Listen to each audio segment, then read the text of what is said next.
La mort de Rémi Fraisse devient une affaire judiciaire. Le parquet de Toulouse a ouvert une enquête sur le drame de Sivens, tandis que le directeur de la gendarmerie nationale a assuré que le gendarme qui a tiré la grenade ne serait pas suspendu. Mercredi soir à Lyon, quelques 300 personnes se sont rassemblées en hommage aux jeunes manifestants tués samedi dans le Tarn. Pas d'accord à Bruxelles sur le gaz entre l'Ukraine et la Russie. Les discussions achoppent sur le soutien financier de l'Union européenne à Kiev pour permettre au groupe Naftogaz de solder une partie de ses impayés au russe Gazprom. Les Russes disent qu'ils ne reviendront pas négocier tant que cette question de la dette gazière ne sera pas réglée. Imbroglio autour du Mistral. Le ministre des Finances Michel Sapin a assuré que les conditions de livraison d'un premier navire de guerre à Moscou n'étaient pas réunies du fait de la crise en Ukraine.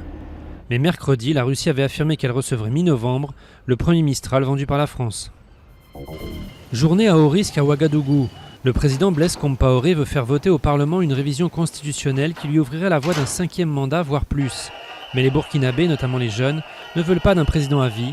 Ils ont manifesté mardi par centaines de milliers et ils ont réussi jeudi à rentrer dans l'Assemblée qu'ils ont saccagée. Le drapeau néo-zélandais va-t-il changer? La fougère des All Blacks va-t-elle remplacer l'Union Jack, symbole de l'ancien colonisateur britannique?